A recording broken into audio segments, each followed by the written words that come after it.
예수께서 겟세마네 동산에서 기도하신 후에 전날 새벽이 오늘 새벽이죠. 붙잡히시고 그래서 빌라도에게 가서 재판을 받고 그리고 이제 십자가에 달려 죽는 그런 고난을 당하게 되어지는데 예수님은 새벽에 붙잡혀서 당시 시간으로 오전 9시부터 오후 3시에 이르기까지 약 6시간 동안의 고통을 당하시다가 운명을 하시는 그런 날이 바로 마지막 십자가를 지신 날입니다. 마지막 목숨이 끊어질 때까지 참 오랜 시간의 고통을 겪어야만 하는 그런 예수님의 모습을 보게 되어집니다. 전 인류의 과거와 현재와 미래를 통틀어 모든 사람들의 짊어지고 대속제물이 되어 그 수많은 고통을 친히 감당하신 예수의 고통을 우리가 생각할 수 있어야 되는 거죠. 그래서 우리가 고난주간을 보내는 핵심의 메시지는 뭐냐? 예수 그리스도의 고난은 나의 죄 때문에 당하신 고난이었다라는 사실을 되새기는 그건 되새김의 날입니다. 그렇게 되새김 속에서 계속 말씀드렸지만 우리도 그 고난에 참여하는 의미도 있어요. 그래서 뭐 금식도 하고 여러 가지 삶의 습관들도 조금 제어하고 그래서 즐거움, 쾌락을 세상 즐거움을 좀 끊고 그리고 오직 예수께로 나아가는 그러한 우리들의 제어된 삶도 이 고난 주간에 우리들의 행동으로 보여지는 어떤 그런 모습들이죠. 그런데 이런 고난의 뒤편에 있는 우리는 고난의 뒤편에 기다리고 있는 부활 승리를 우리는 믿고 있으니까 그걸 바라보며 고난 주간을 보내는 거예요. 그런 기쁨을 우리에게 주신 예수 그리스도께 감사하는 마음으로 그 고난 당하심으로 내가 받는 기쁨, 내가 누리는 영광, 이것을 감사하는 마음으로 이 고난 주간을 보내고 있다는 것입니다.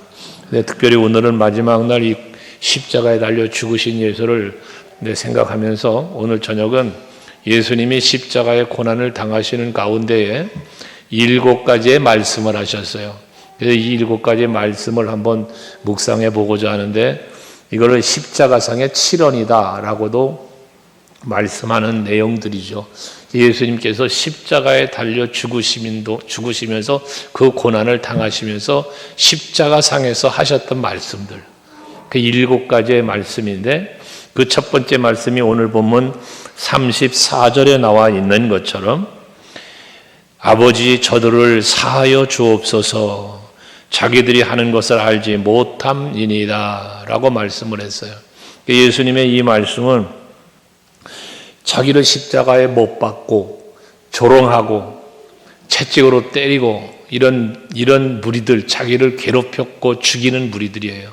저들의 죄를 사하여 달라고 기도하시는 예수님의 기도를 보게 되어지는 거죠. 이것은 일방적인 어떤 용서의 선포입니다. 예수님은 죄가 없는 분이잖아요. 예수님을 재판했던 빌라도도 예수는 죄가 없다고 말을 했으니까 예수님이 이 땅에 오실 때에도 죄 없는 원죄까지도 없는 예수님으로 이 땅에 오시려고 성령으로 잉태된 동정녀 마리아를 통하여 이 땅에 오신 분이 예수세요. 그러니까 원죄도 없는 분, 자범죄도 없는 분, 정말 흠없는 어린 양 같은 유월절 어린 양 같은 모습으로 이 십자가를 지신 예수시단 말이에요. 근데 그러한 예수께서 이제 자기를 그렇게 조롱하고 핍박했던 못 박아 죽이는 저들을 일방적으로 용서하시는 기도를 하고 있다는 것이죠. 이와 같은 용서의 기도는 그 용서하는 마음과 기도는 참으로 죄인들을 향한 큰 사랑의 힘이었다라고 말할 수 있어요. 사랑의 힘은 위대해요. 사도 베드로는 그랬잖아요. 사랑은 허다한 죄를 덮느니라 라고 말씀을 해요. 여러분들이 신앙생활하면서 앞에 언젠가 말씀 나눴죠. 지난 주일날 묵상했죠. 도저히 용서할 수 없는 사람, 도저히 용서가 안 되는 사람이 있어요. 여러분은 어떠신가요? 많은 관계 속에서 다 용서하고 다 이해하겠는데 어떠한 사람에 관한 행동이나 말이나 무엇인가는 용서가 되지 않는 사람이 있을 수 있어요. 그 깊은 마음에 상처가 되어 있거나 기억에 남아 있어서 그것 때문에 용서할 수 없는 어떤 사람, 어떤 행동, 말 등 이런 것들을 우리가 정말 예수의 사랑이라는 그 사랑의 마음을 품으면 용서가 된다는 것이거든요. 도저히 사랑할 수 없는 사람, 사랑할 수 있게 되어지는 그 힘은 예수 사랑의 힘이에요. 자기를 지금 못 박아요. 자기에게 지금 채찍질을 가해요. 침을 뱉어요. 모욕해요. 조롱해요. 근데 저들을 용서해달라고 하는 이 기도, 이게 예수님의 기도였어요. 예수님의 용서였어요. 예수님의 사랑이었습니다. 오늘 우리는 그 사랑을 입은 자들이기에 우리도 그 사랑의 힘을 갖고 용서할 수 있고 사랑할 수 있는 저와 여러분이 될 수 있기를 바랍니다.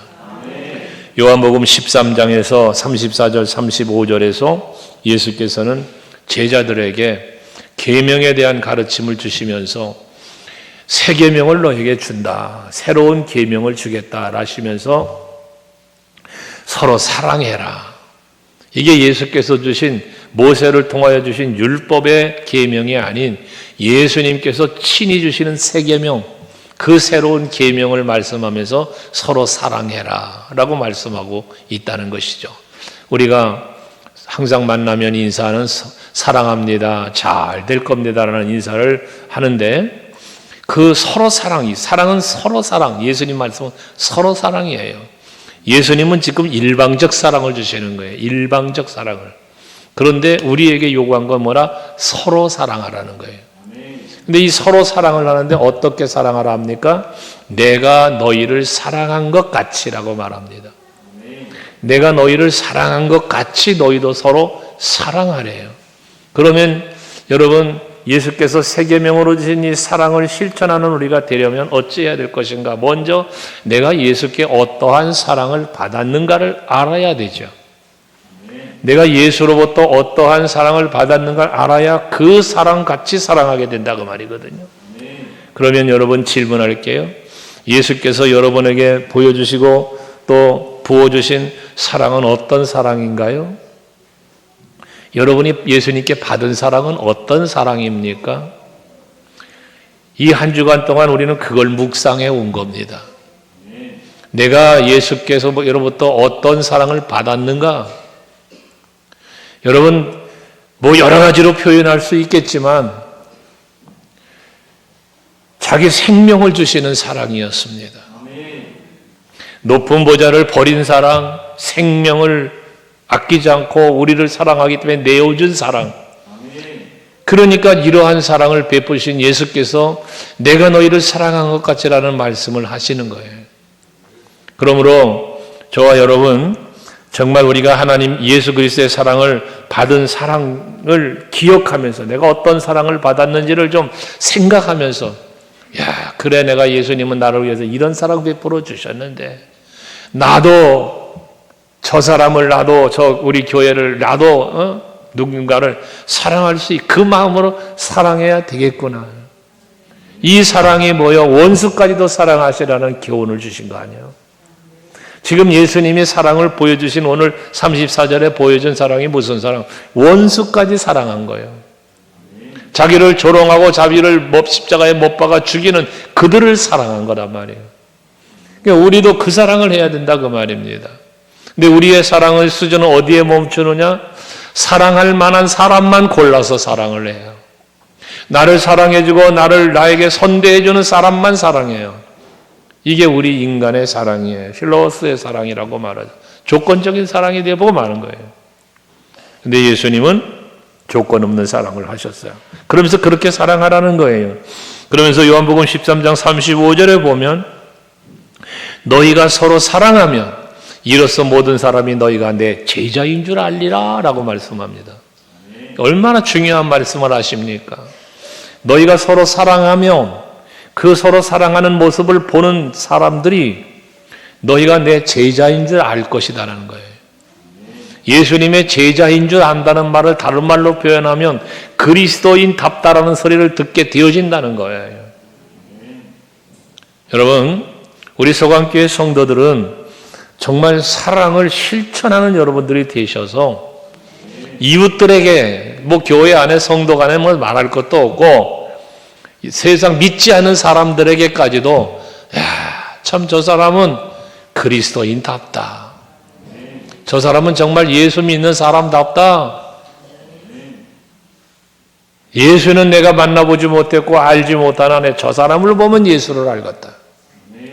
이와 같은 소리를 들을 수 있는 우리 서강교회 성도 여러분 되실 수 있기를 주의 이름으로 축원합니다. 마태복음 5장 7절에서 팔복을 말씀하시는 예수께서 긍휼히 여기는 자에 대한 복을 말씀하죠. 긍휼히 여기는 자는 복이 있나니 그들이 긍휼히 여김을 받을 것이미요 라고 말씀합니다. 십자가의 고난을 당하시기 전 산상수훈을 하시면서 가르친 교훈입니다. 긍휼히 여기는 자가 뭐예요? 사랑하는 자예요. 사랑을 베푸는 자예요. 그런데 그 긍휼을 베푸는 사람은 복이 있대. 근데 무슨 복을 받느냐? 긍휼히 여김을 받는다는 거예요. 근데 오늘 요한복음 13장에서 주신 말씀은 뭐냐? 이제는 긍휼히 여기는 자가 복이 있다고 말씀하시는데 이 긍휼히 여기는 자는 긍휼히 여김을 받는다고 했는데 이제 말씀이 뭐에 바뀌어지죠? 긍휼히 여김을 입었으니까 그 긍휼히 여김을 입은 것 같이 긍휼히 여겨라는 말씀과도 같은 거 되는 거예요. 저와 여러분, 우리는 사랑을 모르는 자가 아니에요. 사랑을 받아보지 못한 사람들이 아니에요. 너무나 누구나 다른 사람들은 받아보지 못한 사랑을 저와 여러분은 받은 거예요. 그러니 이제 우리는 그 사랑으로 서로를 사랑할 수 있게 되어야 한다는 것입니다. 사랑을 전혀 받아보지 못한 사람처럼 살지 말고 예수 사랑 받은 사람답게 살아가는 여러분 되시기를 바랍니다. 그 다음에 예수께서 하신 두 번째 말씀은 23장 43절에서 말씀하고 있는데 오늘 본문 뒤에 43절인데요. 예수님께서 십자가에 달려 죽으실 때에 두 행악자가 함께 좌편 우편에 함께 십자가에 달려요. 그런데 이 두 양편에 달려있는 이 두 사람이 어떤 성경은 강도라고 그랬고 어떤 성경은 행악자라고 표현했는데 어쨌든 그들은 중재인이기 때문에 십자가를 지는 거예요. 예수님은 죄가 없는 분인데 우리들의 죄를 대신하여 십자가에 달리셨지만 이 행악자들은 자기의 죄가 있어 십자가에 달리는 사람들이란 말이에요.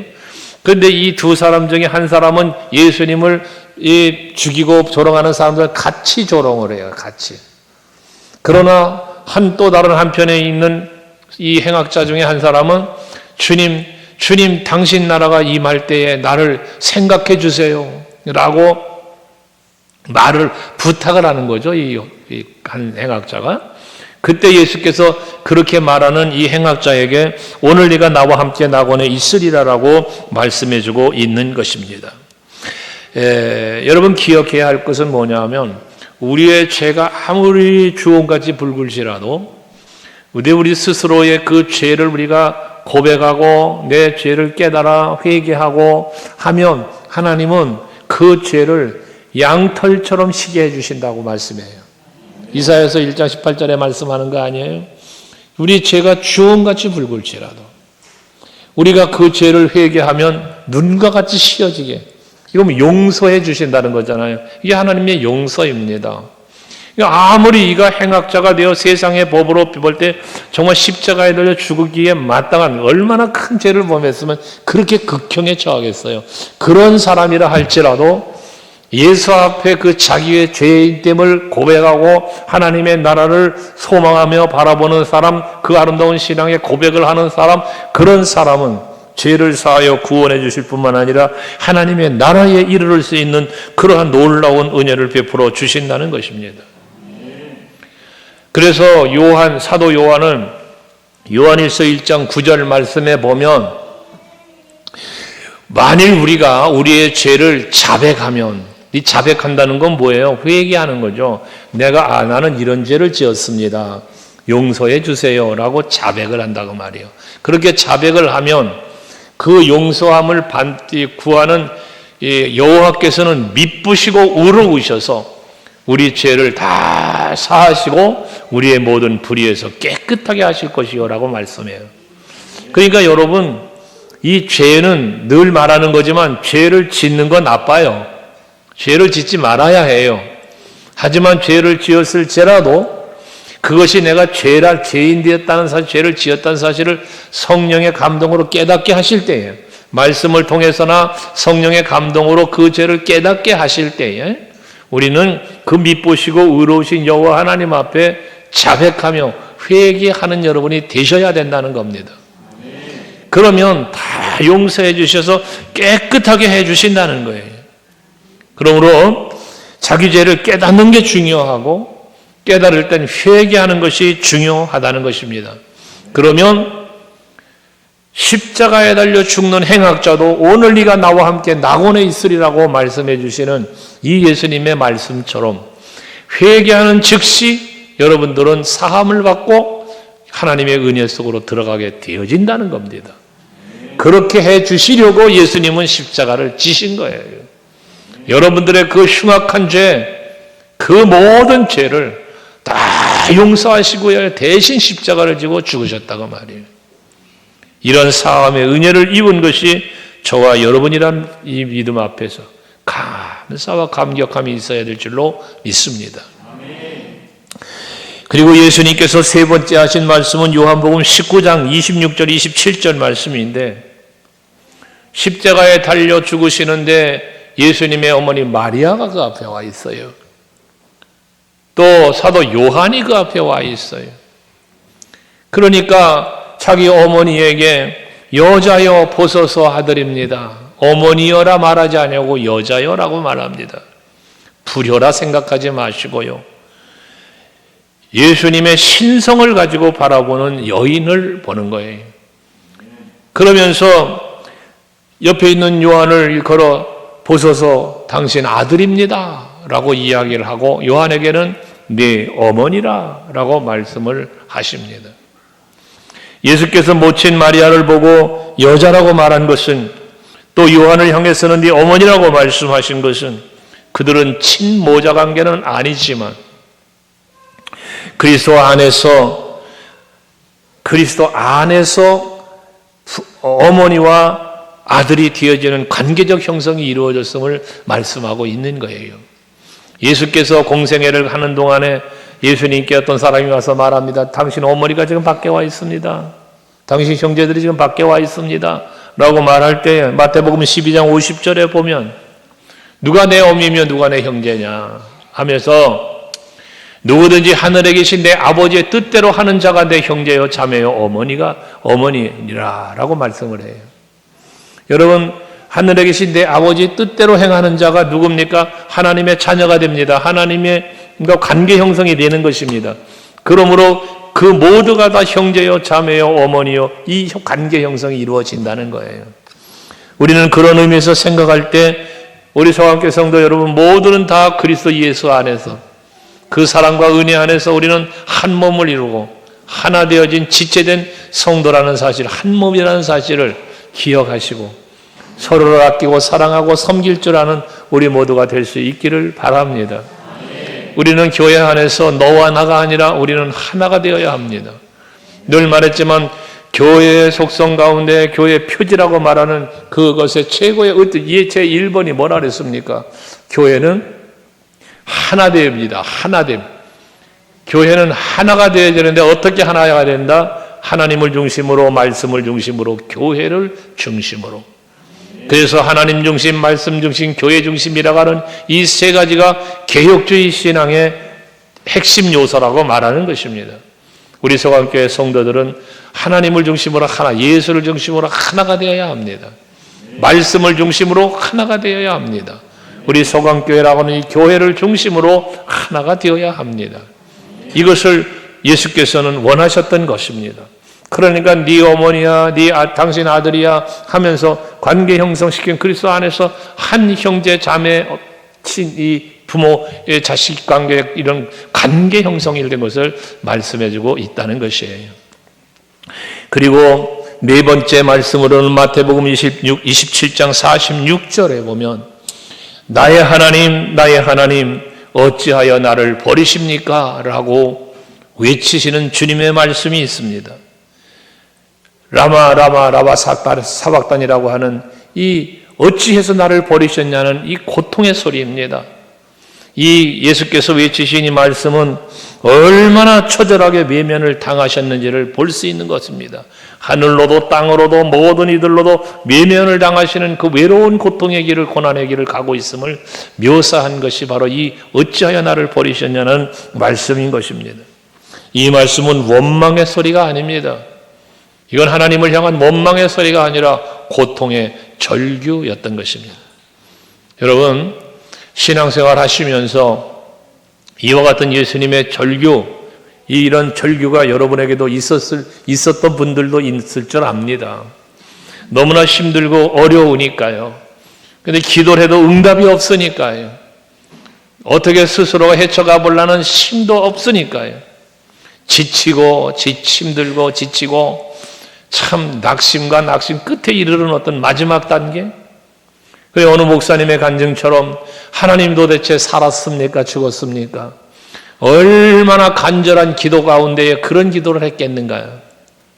얼마나 답답하고 힘들었던 그런 기도를 했을까요?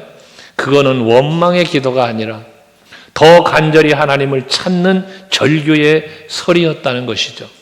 지금 마치 예수님도 그렇습니다.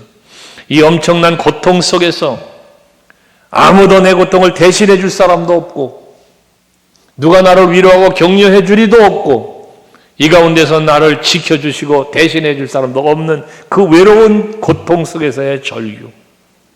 어쩌면 이 고통의 소리는 그 고통을 이기고자 몸부림치는 그 몸부림이라고 생각을 해봅니다. 성도 여러분, 여러분도 살다 보면 힘들고 어려운 일을 당할 수가 있습니다. 그 어려운 일을 당할 때에 물론 하나님 앞에 힘들고 어려운 고통의 고백의 소리를 할 수 있습니다. 그러나 그 고통의 고백의 소리가, 부르짖음의 소리가 원망이 되지 마시고 그것을 이기기 위한 고통의 소리, 이겨내기 위한 부르짖음, 간절한 하나님을 찾는 기도가 될 수 있기를 바랍니다. 거기에 놀라운 하나님의 응답과 축복이 있습니다. 예레미야서 33장 2절 3절 말씀을 여러분에게 자주 드리지만 너는 내게 부르짖어라 그러면 내가 너에게 응답하겠고 라고 말씀하지 않습니까? 그런데 지금 부르짖으라고 부르짖는 대상이 된 예레미야는 어떤 상태라고요? 하나님의 말씀, 주신 말씀 증거하다가 하나님이 선포하라고 하신 말씀을 선포하다가 동족들에게 죽음의 위기를 당하고 동족들에게 지금 감옥에 갇혀 있는 상황에 시기됐더래요. 시드기야 왕 시절에. 그러니 얼마나 지금 그 마음이 괴로워요. 예수님 죄 없이 십자가에 달려 돌아가시는 가운데서 어찌하여 나를 버리시느냐고 외치는 것처럼 예레미야는 말하는 거 아니겠습니까? 예레미야는 말하기를 뭐 이런 소리가 또 나오는가 모르겠습니다. 예레미야의 부르짖음은, 예레미야의 마음은 마치 내가 주의 일 하다가 여호와께서 주신 말씀을 증거하다가 이렇게 고난을 당하는데 도대체 하나님 어찌하면 좋겠습니까? 그런 가운데에 임하는 말씀 아닙니까? 그러니까 힘들고 지쳐 있을 때 주님은 찾아오시는 거예요. 너 힘들지? 나한테 부르짖어. 여러분, 힘들고 어려워서 정말 삶을 포기하고 싶을 때도 주님을 찾고 부를 수 있는 여러분 되시기 바라요. 그러면 하나님은 그때 도우시는 거예요. 다윗은 너무나도 힘들고 어려운 상황에 빠지죠. 그때마다 다윗은 하나님을 찾았고 하나님께 기도했습니다. 오히려 하나님께 감사하며 찬송을 했습니다. 그때마다 하나님은 그에게 살 길을 열어주셨고 모든 환경으로부터 지키시고 모든 것을 회복시켜 주신 분이 바로 여호와 하나님이십니다. 모세는 기도할 때마다 이스라엘 백성들을 이끌고 가나안을 이르기까지 여러분 인도할 수 있었던 힘이 그에게 있었습니다. 부르짖는 자에게는 하나님의 응답이 있습니다. 간절히 하나님을 찾는 자가 하나님을 만난다고 그랬습니다. 그러므로 여러분들 항상 힘들고 어려울 때 영적으로든 육적으로든 힘들고 어려운 고통이 있을 때면 하나님을 간절히 찾는 여러분들 되시기를 바랍니다. 다섯 번째 말씀으로는 요한복음 19장 28절에 보면 십자가를 지시면서 마지막 내가 목마르다라는 말씀을 합니다. 내가 목마르다. 여러분 한번 우리는 생각해 보셔야 합니다. 예수님이 목이 마르시답니다. 마실 물이 없을까요? 물을 마실래 못 마실까요?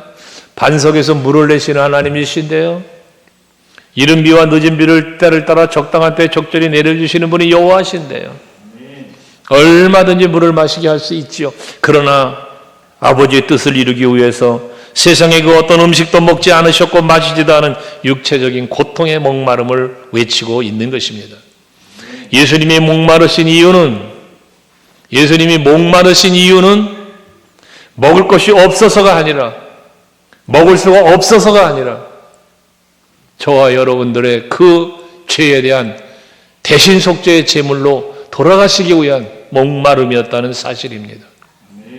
여러분, 예수께서 수가성의 여인을 만나서 우물가에서 만나서 그 여인에게 물을 달라고 말씀하시는 가운데 그 여인과 주고받는 대화 가운데 요한복음 4장 13절과 14절 말씀에 보면 예수께서 말씀하시기는 그 여인이 준 이 물을 마시는 자마다 다시 목이 마르려니와 내가 주는 물을 마시는 자는이라고 말합니다. 내가 주는 물을 마시는 자. 네가 주는 우물물 이거 마시면 또 목말라. 그런데 내가 주는 물을 마시는 주님이 주시는 물이 무슨 물이에요? 그게 십자가 보혈의 물이에요. 은혜와 사랑의 물이에요. 그 물이. 이 내가 주는 물을 마시는 자는 영원히 목마르지 아니하나니라고 말씀합니다. 그런데 이렇게 영생하도록 해주시는 그 영생의 생명의 생물을 주실 수 있는 예수께서 목이 마르시답니다. 물을 주실 수 있는 분이 목이 마르답니다. 요한복음 7장 37절 38절도 마찬가지입니다. 누구든지 목마르거든 내게로 와서 마셔라. 목마른 자는 예수께 와서 마시라는 거요. 나를 믿는 자는 성경의 이름같이 그 배에서 생수의 강이 흘러나오리라. 믿음으로 마실 수 있는 생명수 샘물을 말씀하고 있는 것이거든요. 이렇게 예수께서는 목마른 자에게 영원히 목마르지 않은 물을 주실 수 있는 분이었지만 우리의 죄값을 대신 치르기 위한 그런 육체적인 간절한 목마름을 당하셨다는 말씀을 하고 있는 것입니다. 성도 여러분, 우리는 예수님의 이 목마름 때문에 우리는 목마르지 않는 자들이 되신 것입니다. 예수님이 목마르셨기에 우리는 다시는 목마르지 않는 자가 되어진 거예요. 요한계시록 21장 6절에 보면 내가 알파와 오메가요 처음과 나중이라 내가 생명수 샘물을 목마른 자에게 값없이 주리니라고 말씀합니다. 예수 그리스도께서 이제 자신은 목마르셨지만 예수를 믿고 따르고 있는 여러분들에게는 영원히 목마르지 않는 생명수 샘물을 주어 마시게 해주신다는 것입니다. 우리는 이미 그 물을 마신 자들이고 그 은혜와 사랑을 입은 자들이기에 다시는 목마르지 않는 삶을 살 수 있는 것입니다. 그러므로 우리는 믿음을 지키기 위해서 힘써야 하고 세상의 목마름을 견뎌내야 합니다. 욕심의 목마름을 이겨내야 하는 것입니다. 오직 내 영이 소생하고 영원히 목마르지 않은 생명수 샘물을 주시는 예수의 말씀 안에서 은혜 안에서 살아가는 여러분들이 되셔야 하는 겁니다. 팔복을 말씀하시는 예수께서 마태복음 5장 6절에서 의에 줄이고 목마른 자는 복이 있나니 그럽니다. 의에 줄이고 목마른 사람.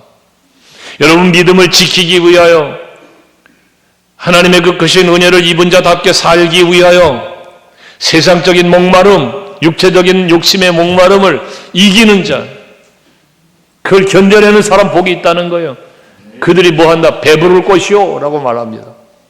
우리는 의에 줄이지만 그러나 하나님께서는 그로 말미암아 배부르게 해주시는 넉넉함의 은혜가 영원토록 누릴 수 있는 하나님의 나라의 축복이 여러분에게 임하게 될 줄로 믿으시기 바랍니다.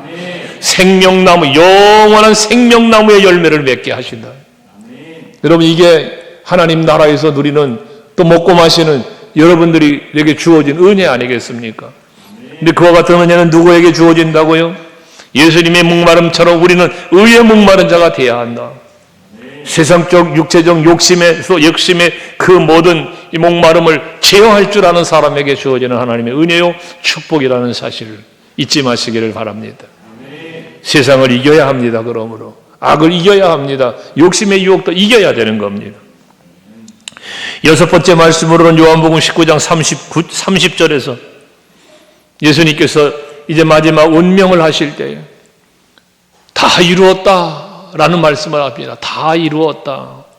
이 다 이룬 것은 무엇을 다 이루었을까요? 하나님의 뜻을 다 이루신 것입니다. 저와 여러분의 구원을 다 이루신 것입니다.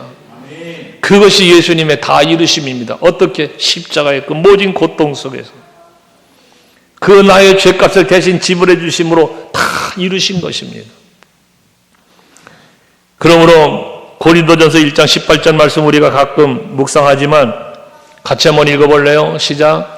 십자가의 도가 멸망당하는 자들에게는 미련한 것이요 구원받는 우리에게는 하나님의 능력이 됩니다. 할렐루야. 그렇습니다. 여러분, 예수 그리스도께서 십자가의 죽으심으로 말미암아 우리에게 주어진 그 복음, 이 도, 십자가의 도, 하나님의 뜻이 이루어짐, 이 모든 것들이잖아요. 멸망당하는 자들이 볼 때는 미련한 거예요. 미련한 거. 바울을 보고도 그래서 사람들은 말했죠. 바울이 미쳤다고. 미련하게 보이는 거예요. 저 사람 저렇게 안 살아도 되는데 왜 저러고 살아? 그런 거예요. 하지만 구원을 받은 우리가 볼 때는 그 십자가의 도는 미련한 게 아니라 능력이에요. 그래서 우리는 찬송하죠. 십자가 단단히 붙잡고, 십자가 튼튼히 붙잡고, 여러분 살아갈 수 있는 여러분들이 되셔야 하는 거예요. 왜 바울이 내게는 결코 십자가 외에 자랑할 것이 없다고 했을까요? 그 십자가가 나를 살렸고 그 십자가가 나를 인도하고 있으니까, 이끌고 있으니까. 여러분들 오직 예수 바라보고 오직 십자가 바라보며 따라가고 살아가는 여러분들 수 있기를 바랍니다. 우리 인간들은 율법으로 정죄를 받아 마땅한 사람들입니다.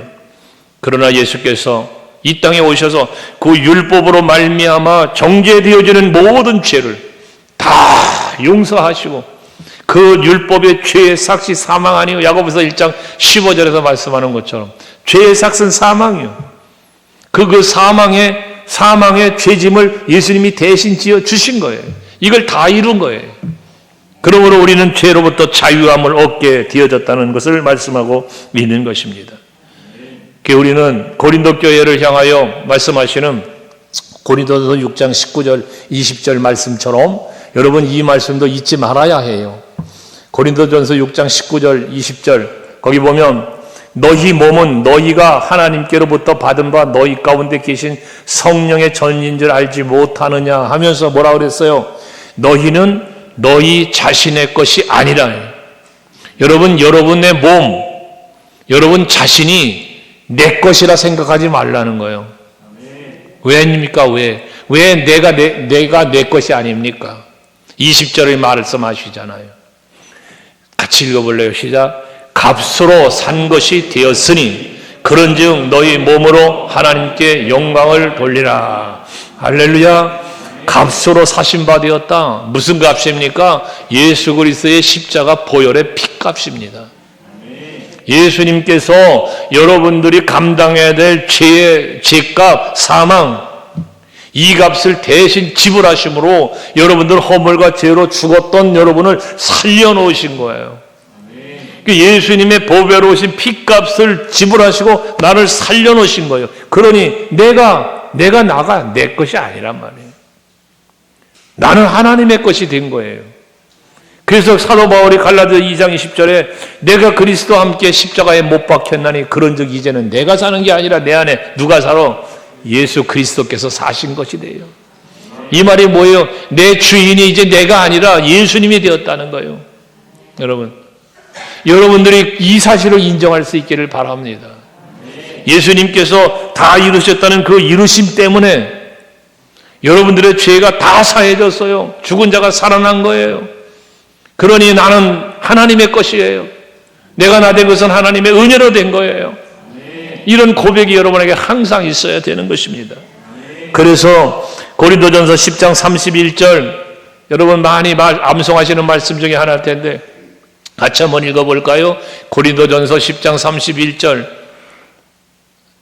다 같이 그런즉 너희가 먹든지 마시든지 무엇을 하든지 다 하나님 영광을 위하여 하라. 여러분, 내가 먹는 일이든지 마시는 일이든지 무엇을 하든지 내 삶의 모든 행위가 다 뭐가 되어야 된다? 하나님께 영광을 돌림이 되어야 한다는 거예요. 아멘. 왜? 나는 하나님의 것이니까요. 아멘.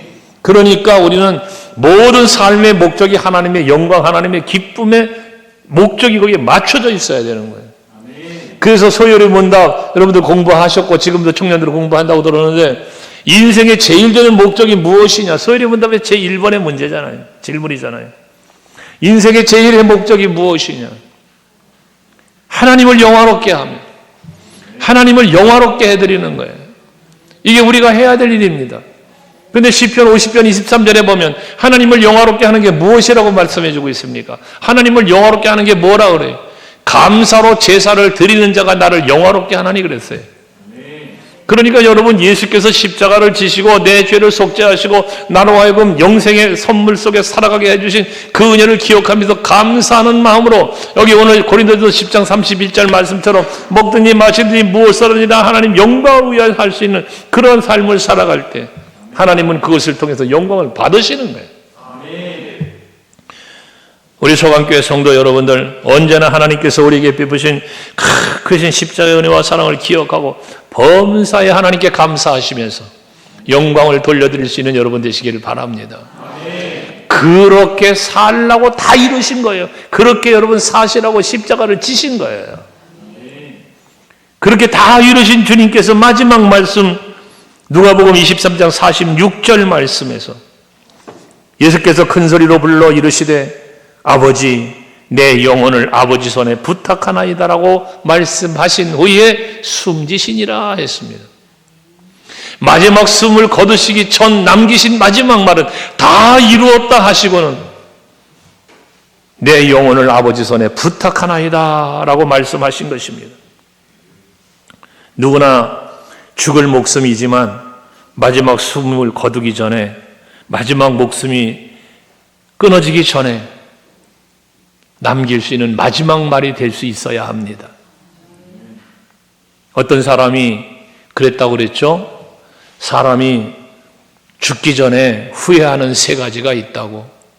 사람이 죽기 전에 남기는 말, 후회하는 말 3마디.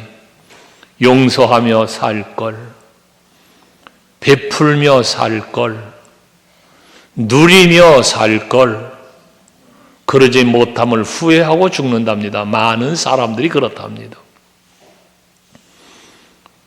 그러나 우리 그리스도인들은 주여, 아버지여, 내 영혼을 아버지께 부탁드립니다.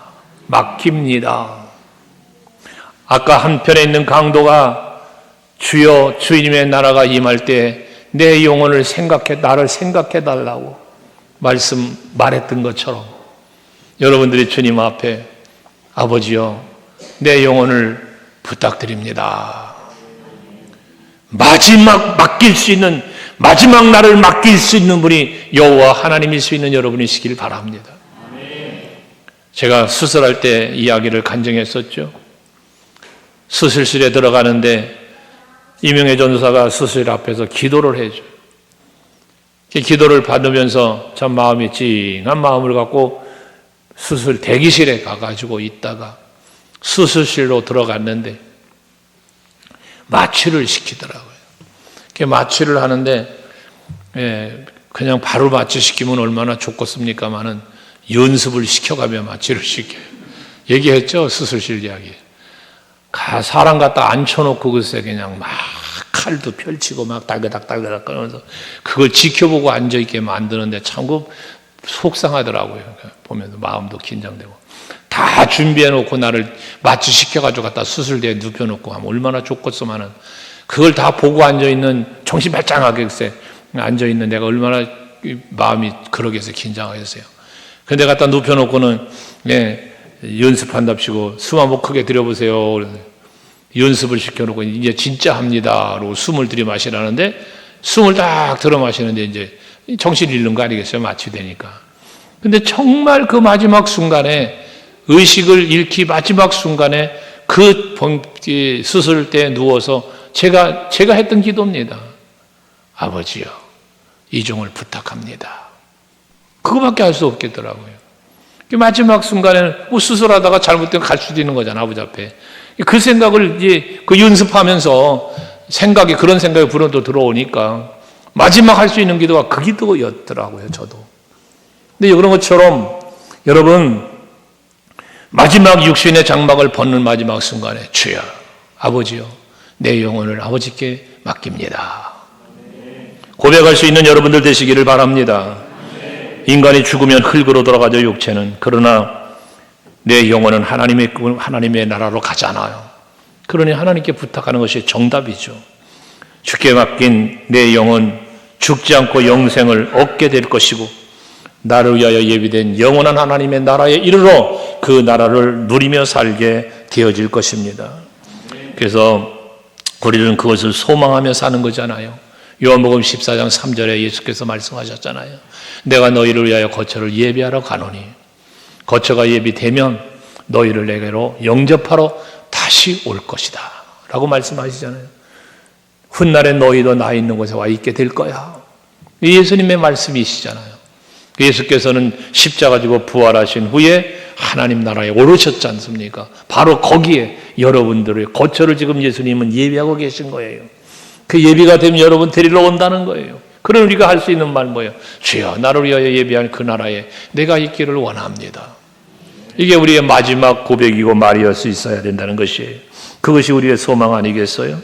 베드로전서 1장 3절에 사도 베드로를 통하여 하나님 말씀하시기를 주 예수 그리스도의 아버지 하나님을 찬송하리로다. 그 많으신 긍휼대로 예수 그리스도를 죽은 자 가운데서 부활하게 하심으로 말미암아 우리를 거듭나게 하사 산 소망이 있게 하시며 라고 말씀해요. 산 소망이 있게 하셨다. 그러니까 예수 그리스도의 십자가의 죽음은 죽음이 끝이 아니라 다시 부활하셨고 하나님 나라에 오르셨으니 이것이 우리에게 산 소망이 된 것입니다. 그러므로 이 고난주간 마지막 날, 이 밤기도 마지막 날에 다시 말씀드립니다. 우리는 한 주간 고난주간 예수 십자가의 고난당하심을 묵상해 왔습니다. 그러나 그 고난 속에 묻혀있는 우리가 아니라 예수의 고난당하심으로 우리는 산자가 되었고 예수의 고난당하심으로 말미암아 우리는 영생을 얻었으니 그 기쁨을 우리는 누리면서 감사하면서 하나님께 영광을 돌리면서 살아갈 수 있는 여러분 모두가 될 수 있기를 주의 이름으로 축원합니다. 할렐루야. 기도하십시다.